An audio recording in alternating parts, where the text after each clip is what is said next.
का प्रोग्राम है और फिर भी भोजन की चर्चा कर रहे हैं। तो बोले जी क्या करें? बोले काजू बादाम पिस्ते के कट्टे ला करके रख दो। और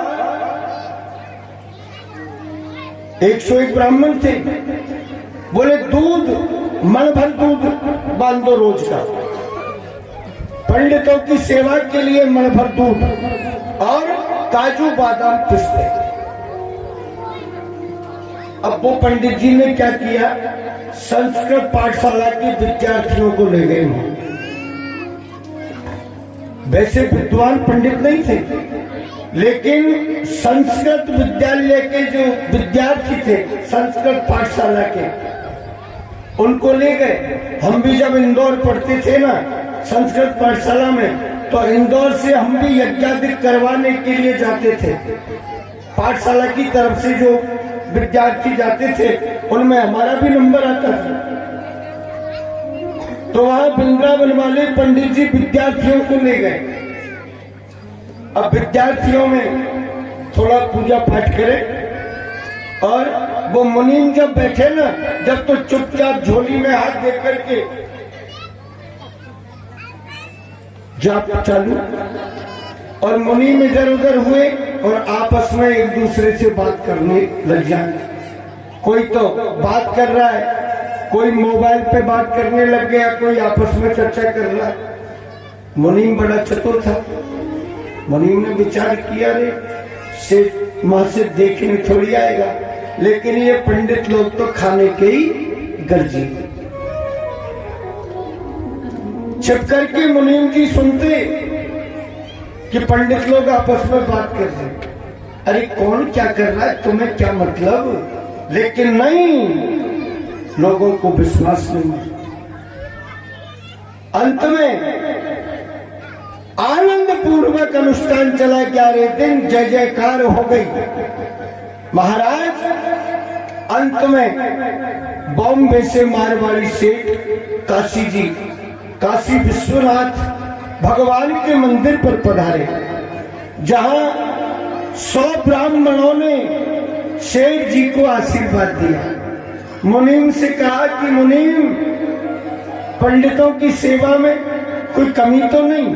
पंडितों ने कहा, सेठ जी धन्य आप, और समझ लो आपका अनुष्ठान सफल है, आपको इस अनुष्ठान का फल जरूर मिलेगा।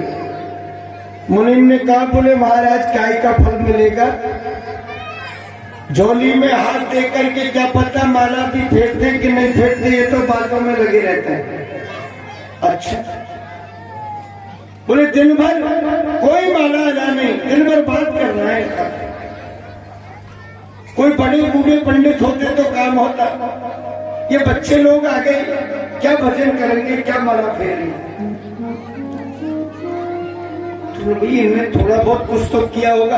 बोले महाराज कुछ भी नहीं, केवल शाम को 5 बजे काशी विश्वनाथ भगवान की जब आरती होती थी ना, तो हाथ जोड़ करके 100 ब्राह्मण एक साथ में ये जरूर कहते, हे विश्वनाथ भगवान, हमने चाहे अनुष्ठान किया या नहीं किया, आपका जाप किया या ना किया, आपकी पूजा की या ना की, उस बात को मत देखना, लेकिन 12 महीने के अंदर अंदर हमारे यजमान की मनोकामना को पूर्ण कर दे।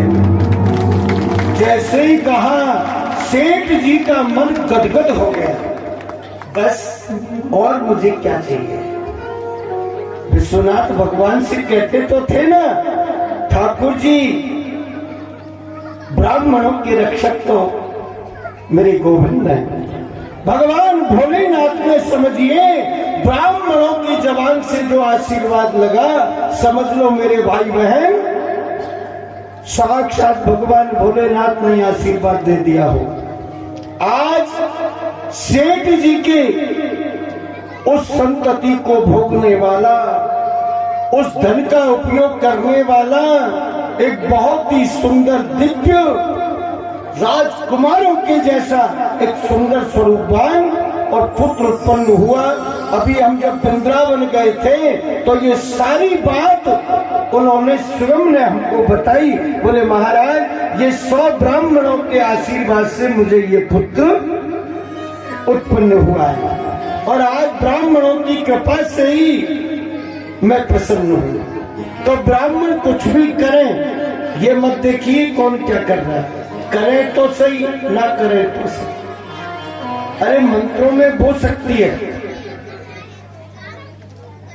एक समय हमारी करौली राज्य के बीच में ऐसे ब्राह्मण थे जिन्होंने अमावस्या की रात्रि को पूर्णमासी का चांद बता दिया। ये तो प्रॉपर करौली की बात है। और जयपुर राज्य के बीच में जिन विद्वान पंडितों का पंचांग चलता है जय विनोदी, उन विद्वान ब्राह्मणों ने जयपुर में बैठे हुए थे। हस्तिनापुर दिल्ली में यज्ञ चल रहा था, मंत्र बोल रहे हैं, जयपुर में स्वतः आहुति जा रही है प्रधान कुंड में दिल्ली में। क्या है ना मंत्रों की शक्ति, यही तो शक्ति है। लेकिन पहले मंत्रों की शक्ति थी सामने वाले का विश्वास था, अब सामने वाले की आस्था समाप्त हो गई।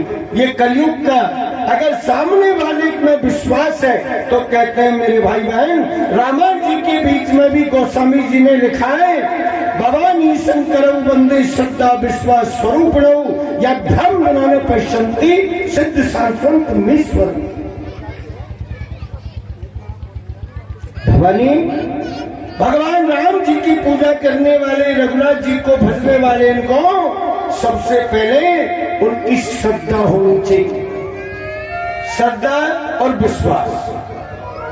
अगर उनके लिए विश्वास नहीं है ना तो पूजा करने से कोई लाभ मिलने वाला नहीं। भगवान की माया, ठाकुर जी की कृपा, अश्वमेध नाम के यज्ञ को संपन्न किया और ऐसे 100 अश्वमेध किए। महाराज भगवान प्रसन्न होकर के और राजा पृथु जी के लिए वरदान देने के लिए आए।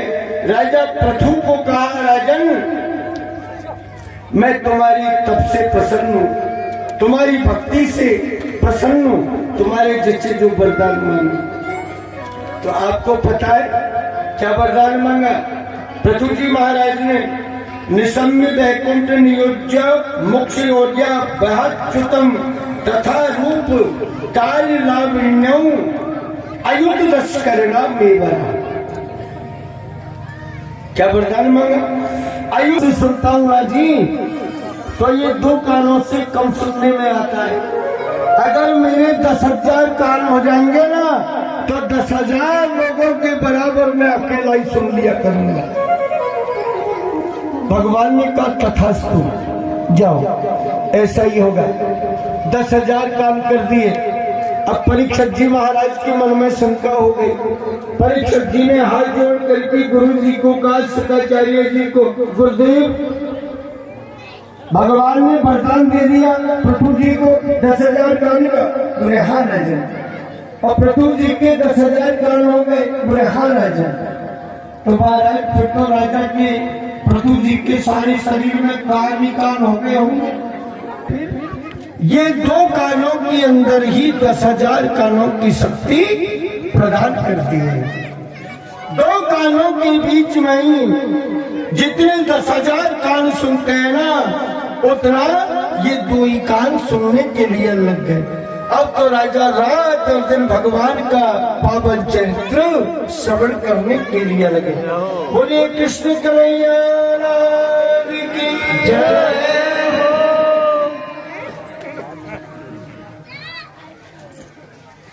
महाराज ठाकुर जी का स्मरण करते करते, हरि का स्मरण करते करते और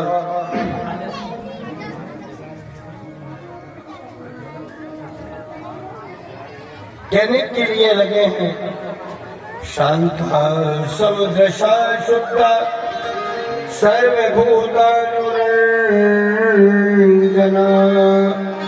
अस्मिन् भ्रमयति कौरव्या वेदव्या मृगवांगनैः।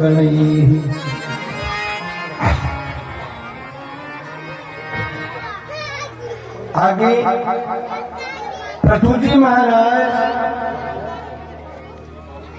के राज्य में पृथु जी के वंश में लगभग 7वीं पीढ़ी में एक पुरंजन नाम के राजा हुए। बात मत कीजिए, राजा का नाम था जी पुरंजन। राजा बड़े धर्मात्मा राजा थे। कैसे थे राजा पुरंजन? ये बालक को बैठा,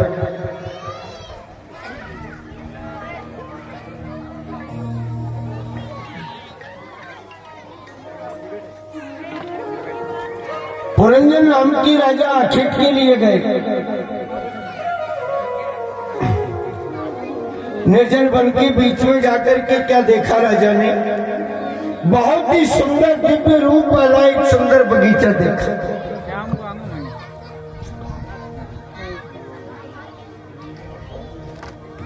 मेरे भाई बहन,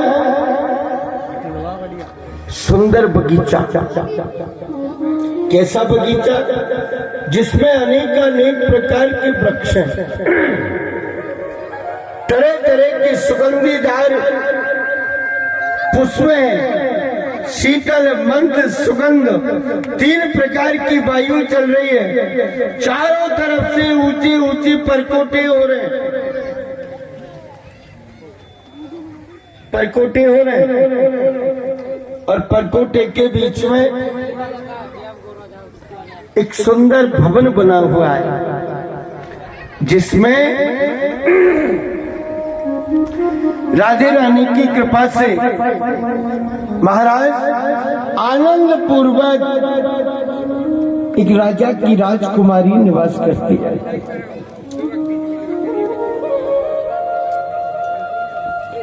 कैसी राजकुमारी? उस राजकुमारी का नाम था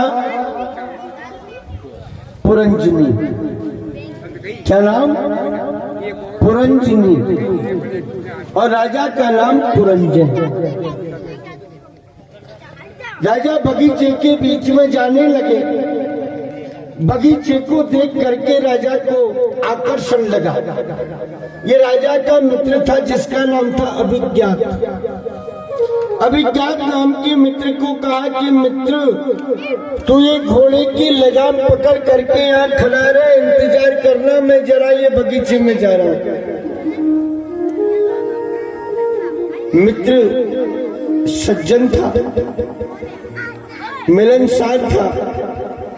मित्र चला गए, पुरंजन चले गए, और मित्र अभिज्ञात नाम का दरवाजे पर, बगीचे के द्वार पर खड़ा है, घोड़े को रोक करके। मेरे भाई बहन, इधर घोड़े को पकड़ करके मित्र खड़ा है। धन्य ऐसे मित्र को इंतजार में खड़े खड़े खड़े खड़े लगभग 100 वर्ष व्यतीत हो गए। 100 वर्ष गुजर गए, ना तो पुरंजन वापस आया और ना वो मित्र दरवाजे से अटकर के गया। वो भी मित्र थे और आजकल के भी मित्र होते हैं। बोले मेरा 5 मिनट इंतजार करना। बोले ना, 5 मिनट का टाइम नहीं है मेरे पास, आना है तो 2 मिनट में ही आ। मुझे फुर्सत नहीं। इससे पता लगता है कि आज के जो मित्र है ना, ये स्वार्थी मित्र होते हैं। पहले निस्वार्थ भाव से मित्रता होती थी। एक सवैया है, बही जम राम बसे, अज ध्यान बही जो धनी के धरे को, पत्नी वही पति संग जरे, और पुत्र वही जो सुख संपत्ति के मित्र घने, पर मित्र वही जो विपत्ति परे। मित्र उसी का नाम है मेरे भाई बहन। आज के ये जो कलयुगी मित्र हैं, इनका कभी विश्वास मत करना। आज के मित्र ऐसे स्वार्थी होंगे, या तो जिसके घर में ज्यादा पैसा होगा, ज्यादा धन होगा, ऐसे घर में जाकर के मित्रता करेंगे, या फिर जिस घर के बीच में सुंदर स्त्री होगी। समझना चाहिए, विचार करना चाहिए। स्वार्थ लाख करे सब प्रीति। मेरे भाई बहन, ठाकुर जी की कृपा, भगवान की माया, निशम्य कौसार विष्णोत्तर वर्णितम ध्रुवश्य वैकुंठ पदानि ग्रहीण रूपणम। भगवान शुक्राचार्य जी महाराज कहने के लिए लगे, राजन, पुरंजन नाम के मित्र ने बगीचे में प्रवेश किया। बाहर जाकर के देखा तो कि सुंदर बनाई, सुंदर स्वरूपवान, देदीप्यमान एक भवन बना हुआ है, महल। कैसा महल है? बोले जी बहुत सुंदर, आनंद देने वाला, जिसमें सैकड़ों की तादाद में तो खम्भ है, ईंट के ऊपर ईंट, ईंट के ऊपर ईंट, जहां जिसकी आवश्यकता है वही लगा हुआ है। हीरे जवाहरात, माणिक, मोती, पन्ना, पुखराज, नीलम, मूंगा, अनेक प्रकार की मणि दीवारों के बीच में लगी हुई है। बोले जी कितनी मंजिल का है? बोले 10 मंजिल का। ये 10 मंजिल का महल है। राजा ने विचार किया कि इस महल के अंदर चलना चाहिए। जब ये महल ही इतना सुंदर है, खूबसूरत है, तो फिर इसमें रहने वाले लोग कितने सुंदर होंगे। इसलिए चलना चाहिए, देखना चाहिए। चले गए, वहां जाकर के देखा तो महाराज उस महल के बीच में एक स्वरूपवान राजकुमारी कन्या, 20 वर्ष की थी, जिसकी आयु, गौर जिसका वर्ण, लंबे जिसके केश, कमल के समान जिसके नेत्र, लंबा जिसका कद, अपने हाथ में रेशम की गेंद लेकर के और उछालती उछालती खेलने के लिए लगे। राजा ने प्रवेश किया। राजा पूछने के लिए लगे, देवी तुम कौन हो? बोले राजा तुम्हें क्या कहो? मैं मेरा काम कर रही हूं, तुम तुम्हारा काम कर। बोले जी पूछने में क्या लगता है, पूछा ही तो है, कुछ कहा थोड़ी ना है। बोले क्या कहोगे? तुम तुम्हारा काम करो, मैं मेरा काम कर रही हूं। अरे देवी वो तो ठीक है, लेकिन ये तो बता दो तनिक, तुम हो कौन? बोले मुझे नहीं जानते। बोले ना। बोले मैं ये जो महल है ना, इस महल के जो राजा हैं, उन राजा की मैं इकलौती कन्या हूं, राजकुमारी। अच्छा। राजा पुरंजन कहने के लिए लगे, देवी एक बात बताओ, तुम्हारा नाम क्या है? बोले कि नाम से तुम्हें क्या मतलब? अरे कि पूछने में क्या दिक्कत है, पूछा ही तो है, बताने में क्या जा रहा है? बोले क्या होगा नाम से? बोले होगा तो कुछ नहीं, लेकिन बता दो। ठीक है, मेरा नाम है पुरंजनी। पुरंजनी? हाँ। राजा ने विचार किया, भगवान ने जोड़ी तो एकदम ठीक मिलाई। इसका नाम पुरंजनी और मेरा नाम पुरंजनी, जोड़ी तो एकदम से बिल्कुल सही है, सटीक। देवी एक बात और बोलो। बोले क्या तुम्हारा विवाह हो गया कि नहीं? बोली राजा तुम्हें क्या लेना देना शादी विवाह से, ये मेरे घर का मामला है, ये मेरी इच्छा के ऊपर है, विवाह करूं या ना करूं, कब करूं, कैसे करूं, तुम तुम्हारा काम करो। बोले देवी नाराज क्यों हो रही है, हमने तो पूछा ही तो है, पूछने में इतनी गुस्सा। बोले तुम तो ये बताओ विवाह हुआ या नहीं? पुरंजनी ने विचार किया ठीक, अगर ये पूछ रहा है पीछे ही पड़ रहा है तो बता देते। बोले राजा विवाह अभी नहीं हुआ। बोले नहीं हुआ? बोले ना। अब तो राजा और ज्यादा प्रसन्न हो गए। बोले चलो भगवान ने ये बहुत अच्छा किया, विवाह इसका भी नहीं हुआ और विवाह मेरा भी नहीं हुआ, जोड़ी तो बिल्कुल ठीक मिल गई, सही जोड़ी मिली। तो बोले देवी विवाह के विषय में क्या विचार है? बोले तुम्हें क्या मतलब विचार से, तुम तुम्हारा काम करो।